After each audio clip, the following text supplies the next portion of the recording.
કે હજી તારા તપવામાં કાંઈક ખામી પડે છે.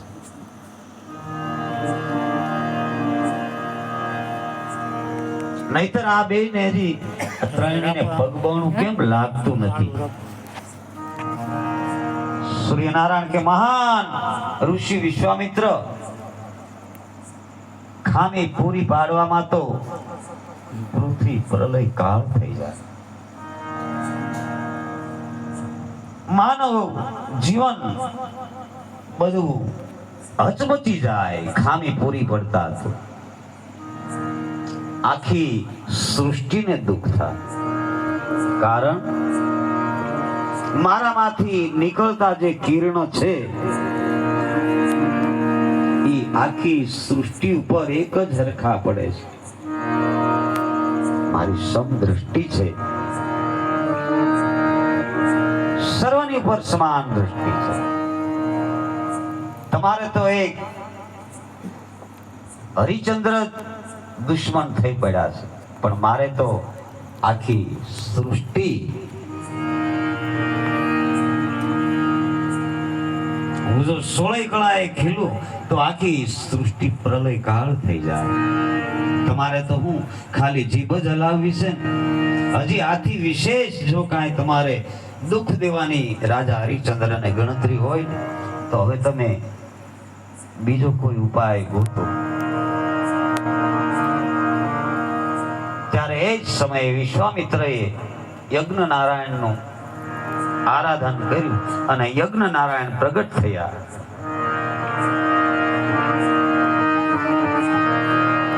અને આખું જંગલ જગવા લાગ્યું દાવાનળ રૂપે. પણ સદાય આટલું બધું ભજન, આટલી બધી કમાણી, આટલી બધી સત્યતા એને યજ્ઞ નારાયણ કાંઈ કરી શક્યા ને આ ભજન નહીં તાકાત.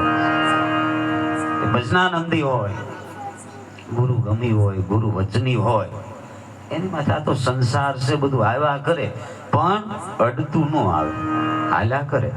બધું આવે, સંસાર છે, સુખ આવે, દુઃખ આવે, ઘડીકમાં રોવા મળી, દાંત કાઢી, ઘડીકમાં બારના બાંધી દીધા, તેરના તૂટે, આવા બધા અનુભવો થયા હશે. પણ એ સહન કરવું પડે. એ સહન કરે એ જીતે, બાકી બીજા કોઈ કામ નહીં. એટલે આ અગ્નિ અડી ન શકે.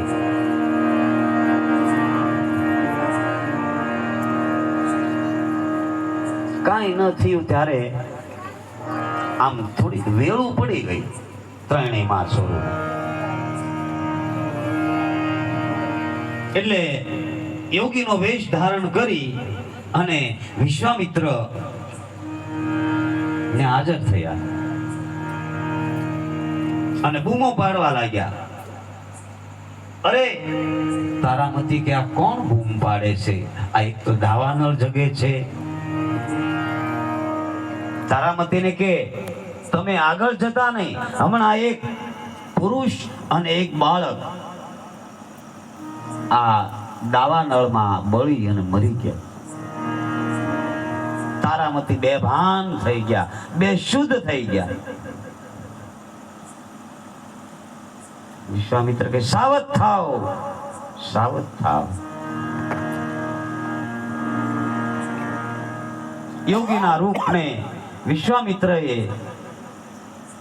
રોકી ન રહેતા અને તારા બળતા દાવમાં દોડ્યા કે હવે મારે જીવીને શું કરવું.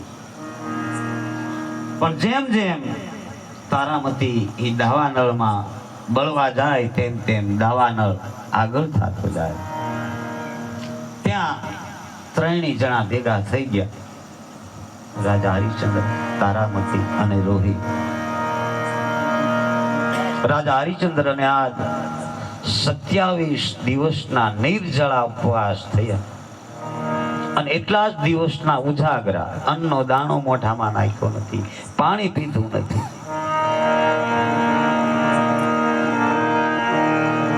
એવામાં એક લીલું અને કટાવૃક્ષ વડલાનું ઝાડ આવ્યું. એની નીચે ત્રણેય આરામ કરવા સૂતા. દોમ દગતો તડકો છે. રોહિત પણ નિંદ્રાવશ થયા છે. આજ 27 દિવસના અંતે એક સહેજ શાંતિનો અનુભવ થયો. ત્યાં એટલામાં વિશ્વામિત્ર આવ્યા. અરે હરિચંદ્ર, આ સુખની શાંતિમાં હું તો છે. ચલ, આ ઝાડ જલ કે ભસ્મ થઈ જા. એ જ ઘડીએ એ ઝાડ બળી ગયું અને તાપને લીધે ત્રણેય જણા જાગી ગયા. વિશ્વામિત્ર કે વાહ રાજા હરિશ્ચંદ્ર વાહ,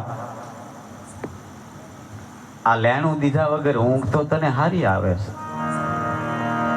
જેને દેવું જ હોય, જો લેણું એને રાતની ઊંઘ ન આવે. લેણદાર હોય એને ખબર છે ક્યારે આના લેણામાંથી છૂટી જાય. આ તો ગુરુના ઋણમાંથી છૂટવાની વાતું છે, માત પિતાના ઋણમાંથી. પહેલા તો માત પિતાના ઋણમાંથી તમે છૂટી જાઓ, પછી ગુરુના ઋણમાંથી છૂટી શકો છો. ત્યારે એવું આપણા વેદ શાસ્ત્રો કહે છે.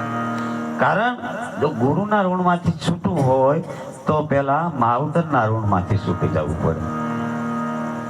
તો તમે ઓટોમેટિક ગુરુના ઋણમાંથી છૂટી જાઓ. એનું આ આખ્યાન છે. દેવું દીધા વગર વિશ્વામિત્ર કે હા ઊંઘ તમને સારી આવે છે. હરિચંદ્ર કે મહારાજ અપરાધ ક્ષમા કરજો. આજ 27 દિવસે એક અલ્પ નિંદ્રામાં સપનું, અને એ સપનું પણ તમારું દેણું દેવા બાબતનું જ હાલતું હતું. આમ ત્રણેય જણા પંથ કાપતા જાય છે. પંથ કાપતા કાપતા ઠેઠ કાશીનગરમાં આવ્યા. ત્યાં ભગવાન ભોળિયાનાથના દર્શન કર્યા, કાશી વિશ્વનાથ મહાદેવના, અને આગળ વધ્યા. અને એ વખતમાં રિવાજ પ્રમાણે જેને વેચાવાનું હોય એને આમ માથા ઉપર ઘાસનો પૂળો રાખવાનો હોય, એટલે ખબર પડી જાય કે આ માણસો વેચાવાના માણસો છે. ત્રણેય જણાની માથે ઘાસના પૂળા છે અને ત્રણેય માણસો હાલ્યા જાય છે. વેચાવાના માણસો જોઈ અને માણસોની બહુ ગળદી થઈ. ઓહો, આ ત્રણેય જણા કોણ હશે? તમાશાને તેડું ન હોય, બાજતા હોય ને તરત જોજો બધા ભેગા થઈ જાય. ઘડીમાં કાંઈક જોવાનું હોય ને તો બધા ભેગા થઈ જાય. પણ આમ ક્યાંક આવા ભજન કીર્તનમાં ક્યાંક બેહવાનું હોય ને, ના ને આવું થાકી ગયો. પણ હમણાં કોઈ કાંઈક જોવાનું હોય ને તો આમ દોડીને જાય. નથી ઓલો એમાં ચોળ વાણીમાં ગાતા, કજિયો હોય ત્યાં તો દોડીને જાવે, છોડીને ઘરના કામ ને આ બધું કામય પડ્યું રહે ગમે એવું હોય તો. એમ તમાશાને તેડું ન હોય. આ ત્રણેય જણા ની માથે ઘાસના પૂળા છે અને એટલી બધી માણસોની ગળદી થઈ કે આ કોણ વેચાવાના? રાજા મહારાજ, આ નાનો બાળક છે. બધા એકાબીજી ધક્કામુક્કી કરવા માંડ્યા, એટલી બધી ગળદી થઈ.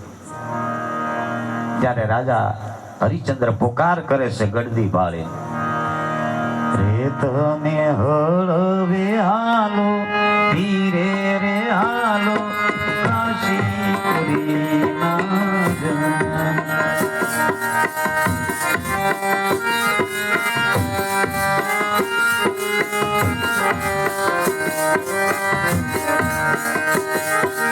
હું રે વેચું છું વાલી રે તારા, વેચું છું રોહિત બાળ.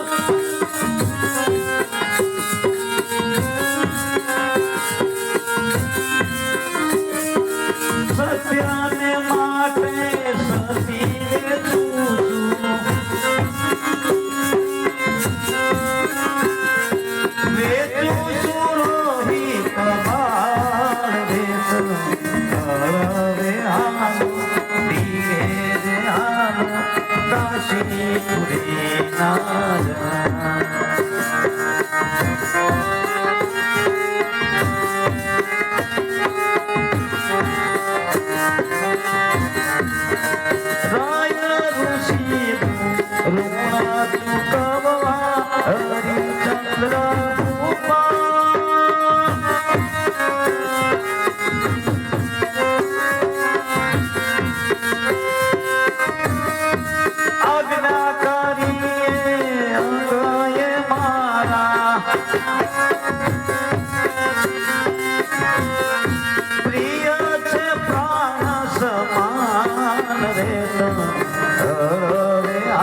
રાજા હરિચંદ્ર કાશીના ઘાટ ઉપર પુકાર કરે છે.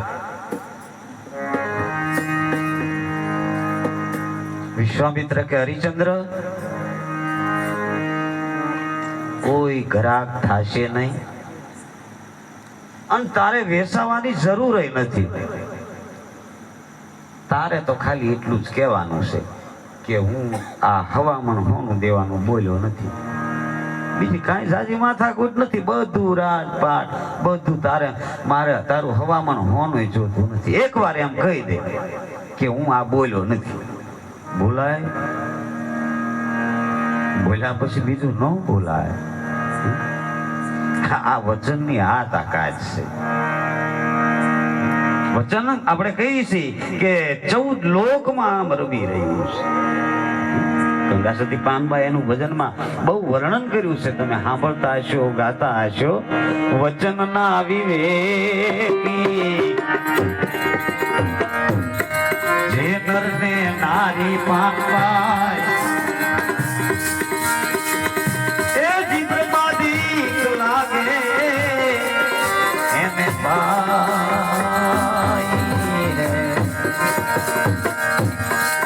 વચનના એ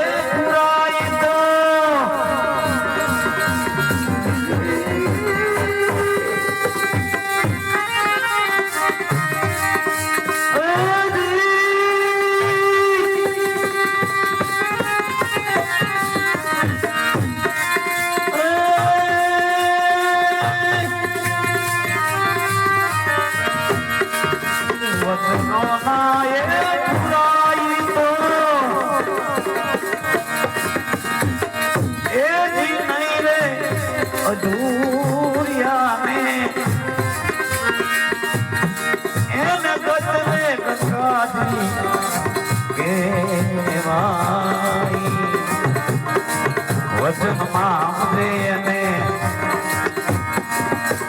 મહાસુખ ઉપજે રે